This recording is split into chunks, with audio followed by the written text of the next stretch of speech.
में हजारों लाखों लोगों ने अपनी जान की कुर्बानी दी। 1919 जलियांवाला बाग। आज हमारी बैसाखी का दिन है, लेकिन पूरा पंजाब बैसाखी नहीं मनाएगा। हम सब बैसाखी नहीं मनाएंगे।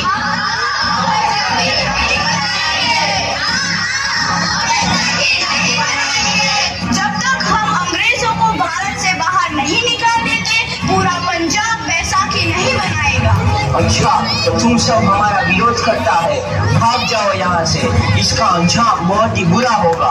हम नहीं जाएंगे, तुम लोग जाओगे। हमें नहीं, तुमको भारत से भागना होगा। Soldiers fire!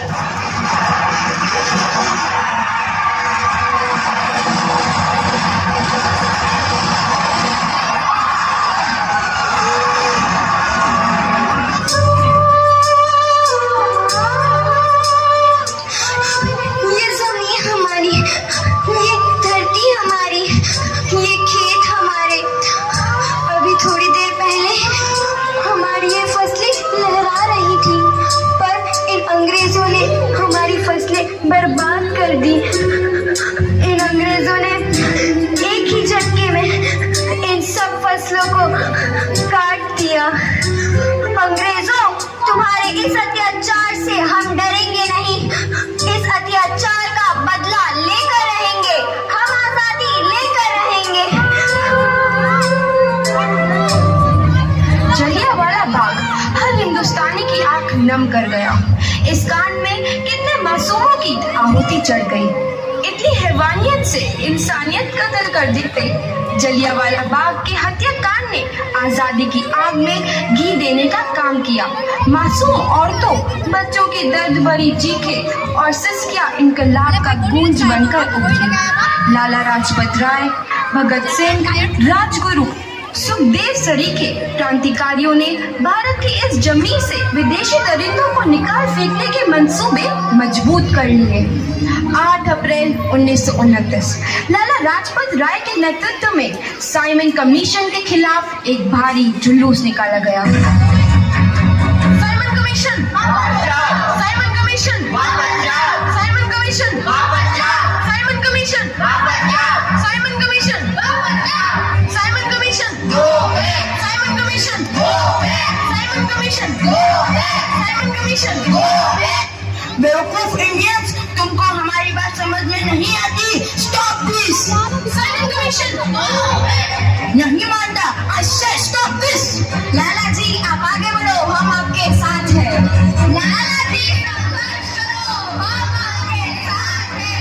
लाला जी, संघर्ष करो, हम आपके साथ हैं। लाठी चार्ज करो।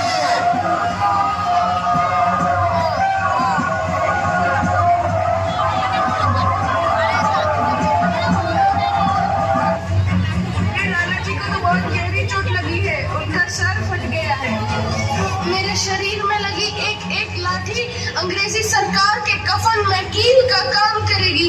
ये आजादी की लड़ाई रुकनी नहीं चाहिए।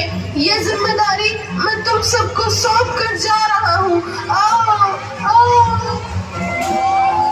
लाला लाजपत राय की दर्दनाक मौत के बाद भगत सिंह, सुखदेव, राजगुरु वतन के इन मतवालों के खून में ऐसा उबाल आया जिसका सामना करना अंग्रेजी सरकार के लिए मुश्किल हो गया।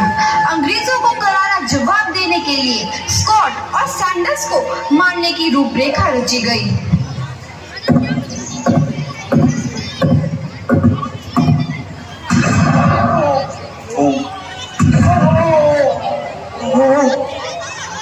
सैंडर्स मारा गया।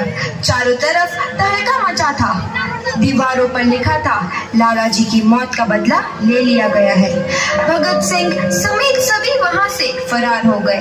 8 अप्रैल 1929 दिल्ली में ब्रिटिश सरकार की सेंट्रल लेजिस्लेटिव असेंबली की बैठक में 2 बम धमाके की आवाज सुनाई दी।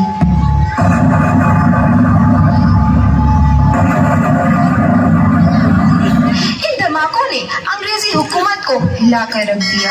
इस घटना को अंजाम देने वाले भगत सिंह, राजगुरु और सुखदेव ने अपने आप को अंग्रेजों के हवाले कर दिया। 1930 को अदालत ने अपना फैसला सुनाया। मुलजिम भगत सिंह, मुलजिम राजगुरु, मुलजिम सुखदेव को दफा 121 और दफा 302 के तहत ये अदालत तीनों को मुजरिम करार देती है और इस गुस्ताखी के लिए ये अदालत इन तीनों को सजाए मौत की सजा सुनाती है। सरफरोशी की तमन्ना अब हमारे दिल में है, देखना है जोर कितना बाजुए कातिल में है।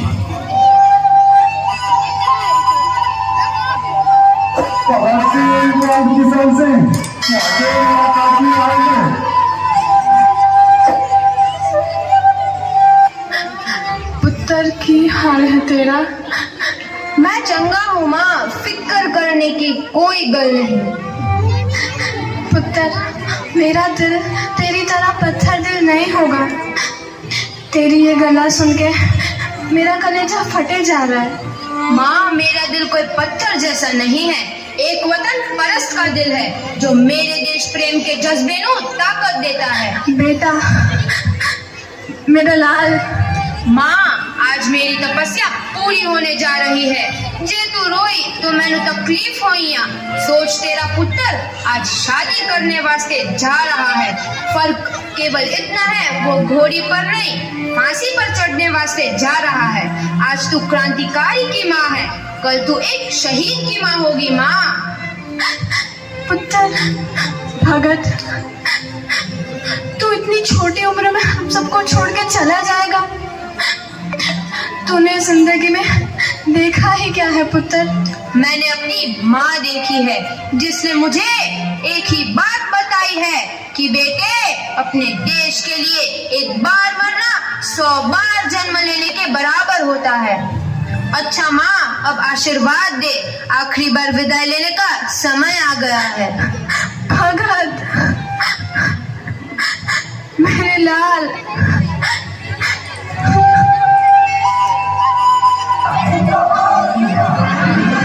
भगत सिंह, तुम्हारी कोई आखिरी ख्वाहिश? हमारे हाथ खोल दिए जाए। हम तीनों दोस्त एक दूसरे से गले मिलना चाहते हैं, उनके हाथ खोल दिए जाए।